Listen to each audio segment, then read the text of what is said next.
कृष्ण वंदे जगत गुरुम। छठवें अध्याय का 5वां और 6वां श्लोक। छठवें अध्याय का 5वां श्लोक। उद्धरेदात्मनात्मान नात्मानमवसाद्येत आत्मैव्ह्यात्मनो बंधुरात्मैव रिपुरात्मनः।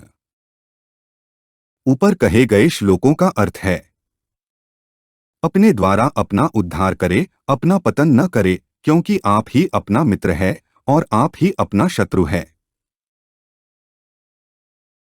उद्धरेदात्मनात्मानम का अर्थ है अपने आप से अपना उद्धार करे। इसका तात्पर्य है कि शरीर, इंद्रिया, मन, बुद्धि, प्राण आदि से अपने आप को ऊंचा उठाए।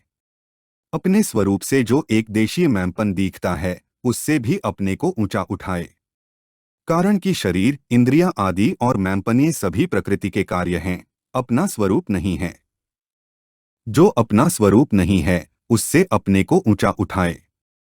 अपना स्वरूप परमात्मा के साथ एक है और शरीर, इंद्रिया आदि तथा मैंपन प्रकृति के साथ एक है। अगर यह अपना उद्धार करने में, अपने को ऊंचा उठाने में शरीर, इंद्रिया, मन, बुद्धि आदि की सहायता मानेगा, इनका सहारा लेगा, तो फिर जड़ता का त्याग कैसे होगा? क्योंकि जड़ वस्तुओं से संबंध मानना, उनकी आवश्यकता समझना, उनका सहारा लेना ही खास बंधन है। जो अपने हैं, अपने में हैं, अभी हैं और यहाँ हैं, ऐसे परमात्मा की प्राप्ति के लिए शरीर, इंद्रिया, मन, बुद्धि की आवश्यकता नहीं है। कारण कि असत के द्वारा सत की प्राप्ति नहीं होती, प्रत्युत असत के त्याग से सत की प्राप्ति होती है। दूसरा भाव अभी पूर्व श्लोक में आया है कि प्राकृत पदार्थ, क्रिया और संकल्प में आसक्त न हो, उनमें फंसे नहीं, प्रत्युत उनसे अपने आप को ऊपर उठाए।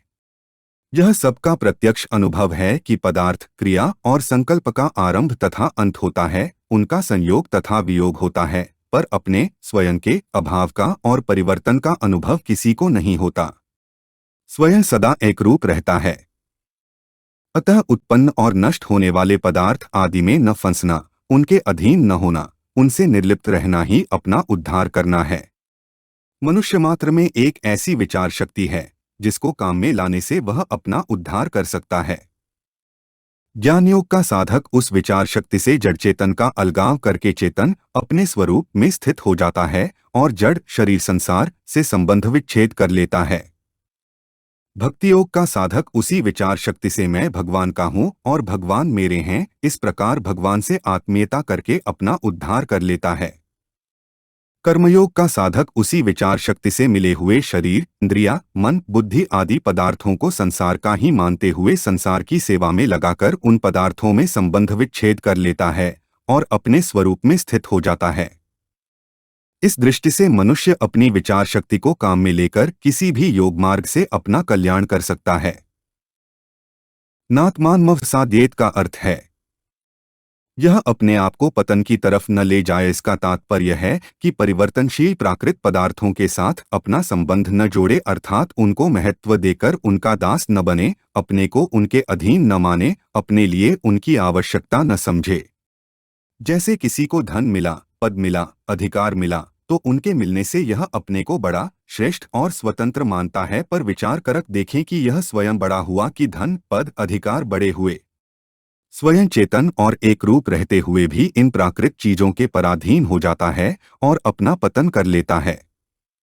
बड़े आश्चर्य की बात है कि इस पतन में भी यह अपना उत्थान मानता है और उनके अधीन होकर भी अपने को स्वाधीन मानता है।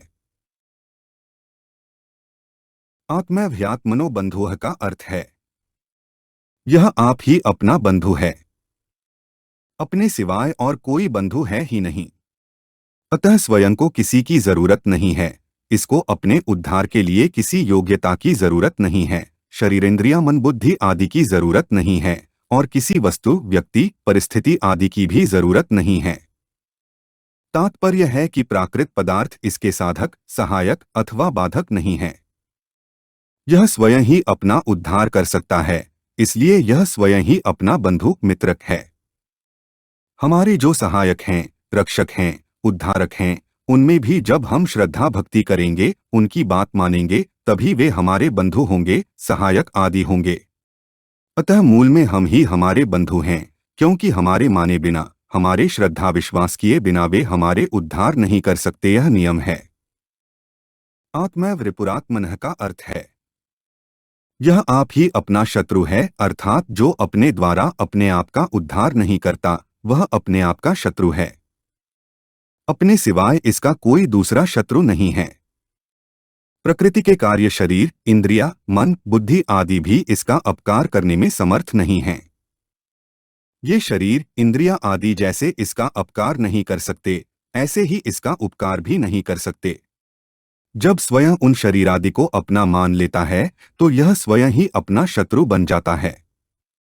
तात्पर्य है कि उन प्राकृत पदार्थों से अपनेपन की स्वीकृति ही अपने साथ अपनी शत्रुता है। श्लोक के उत्तरार्ध में 2 बार एव पद देने का तात्पर्य है कि अपना मित्र और शत्रु आप ही है, दूसरा कोई मित्र और शत्रु हो ही नहीं सकता और होना संभव भी नहीं है।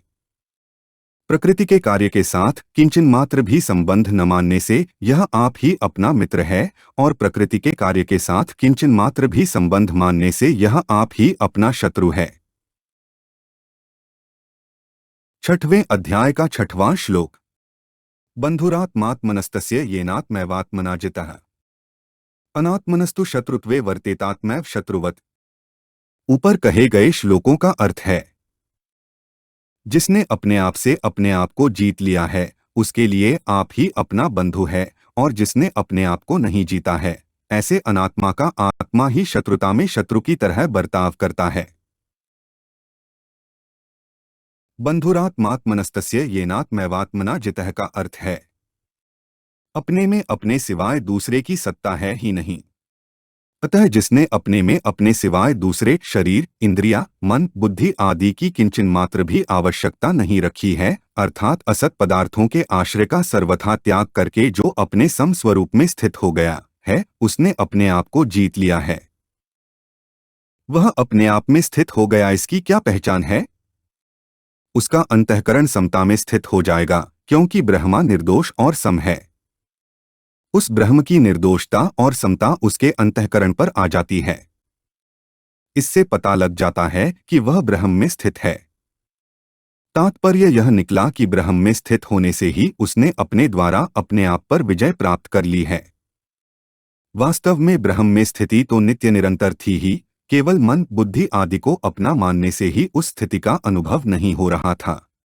संसार में दूसरों की सहायता के बिना कोई भी किसी पर विजय प्राप्त नहीं कर सकता और दूसरों की सहायता लेना ही स्वयं को पराजित करना है। इस दृष्टि से स्वयं पहले पराजित होकर ही दूसरों पर विजय प्राप्त करता है। जैसे कोई अस्त्र शस्त्रों से दूसरे को पराजित करता है तो वह दूसरों को पराजित करने में अपने लिए अस्त्र शस्त्रों की आवश्यकता मानता है, अतः स्वयं अस्त्र शस्त्रों से पराजित ही हुआ। कोई शास्त्र के द्वारा, बुद्धि के द्वारा शास्त्रार्थ करके दूसरों पर विजय प्राप्त करता है तो वह स्वयं पहले शास्त्र और बुद्धि से पराजित होता ही है और होना ही पड़ेगा। तात्पर्य यह निकला कि जो किसी भी साधन से जिस किसी पर भी विजय करता है वह अपने आप को ही पराजित करता है। स्वयं पराजित हुए बिना दूसरों पर कभी कोई विजय कर ही नहीं सकता, यह नियम है। अतः जो अपने लिए दूसरों की किंचन मात्र भी आवश्यकता नहीं समझता वही अपने आप से अपने आप पर विजय प्राप्त करता है और वही स्वयं अपना बंधु है।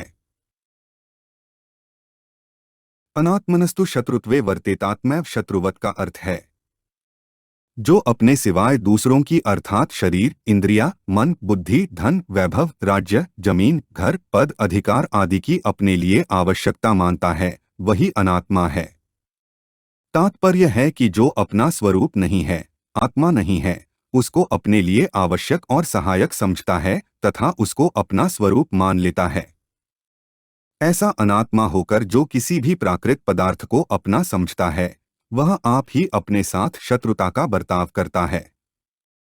यद्यपि वह यही समझता है कि मन, बुद्धि आदि को अपना मानकर मैंने उन पर अपना आधिपत्य कर लिया है, उन पर विजय प्राप्त कर ली है, तथापि वास्तव में उनको अपना मानने से वह खुद ही पराजित हुआ है। तात्पर्य यह निकला कि दूसरों से पराजित होकर अपनी विजय समझना ही अपने साथ शत्रुता का बर्ताव करना है। शत्रुत्वे कहने में भाव यह है कि जो अपना नहीं है उससे मैं और मेरापन का संबंध मानना अपने साथ शत्रुपने में मुख्य हेतु है। इससे यह सिद्ध हुआ कि स्वयं प्रकृतिजन्य पदार्थों के साथ अपना संबंध स्थापित कर लेता है, यहीं से शत्रुता शुरू हो जाती है। मनुष्य प्राकृत वस्तुओं पर जितना जितना अधिकार जमाता चला जाता है, उतना उतना वह अपने आप को पराधीन बनाता चला जाता है। उसमें भी वह मान, बड़ाई, कीर्ति आदि चाहता है और अधिक से अधिक पतन की तरफ जाता है। उसको दिखता तो यही है कि मैं अच्छा कर रहा हूँ, मेरी उन्नति हो रही है, पर बात बिल्कुल उल्टी है। वास्तव में वह अपने साथ अपनी शत्रुता को ही बढ़ा रहा है। बड़े आश्चर्य की बात है कि जो मानव शरीर जड़ता का सर्वथा त्याग करके केवल चिन्मयता की प्राप्ति के लिए मिला है, उसको भूलकर वह वर्तमान में तथा मरने के बाद भी मूर्ति, चित्र आदि के रूप में अपना नाम रूप कायम रहे, इस तरह जड़ता को महत्व देकर उसको स्थिर रखना चाहता है। इस तरह चिन्मय होकर भी जड़ता की दास्ता में फंसकर वह अपने साथ महान शत्रुता का ही बर्ताव करता है। शत्रुवत कहने में भाव यह है कि शरीर, इंद्रिया, मन, बुद्धि आदि को अपनी समझकर वह अपने को उनका अधिपति मानता है, परंतु वास्तव में हो जाता है उनका दास। यद्यपि उसका बर्ताव अपनी दृष्टि से अपना अहित करने का नहीं होता, तथापि परिणाम में तो उसका अपना अहित ही होता है। इसलिए भगवान ने कहा है कि उसका बर्ताव अपने साथ शत्रुवत अर्थात शत्रुता की तरह होता है। तात्पर्य यह हुआ कि कोई भी मनुष्य अपनी दृष्टि से अपने साथ शत्रुता का बर्ताव नहीं करता, परंतु असत वस्तु का आश्रय लेकर मनुष्य अपने हित की दृष्टि से भी जो कुछ बर्ताव करता है, वह बर्ताव वास्तव में अपने साथ शत्रु की तरह ही होता है, क्योंकि असत वस्तु का आश्रय परिणाम में जन्म मृत्यु रूप महान दुख देने वाला है। हमारे चैनल को सब्सक्राइब करें। अगर यह वीडियो आपको अच्छी लगी तो वीडियो को लाइक करें, वीडियो को अपने दोस्तों के साथ शेयर करें, अपने सुझाव हमें कमेंट करके बताएं। जय श्री कृष्णा।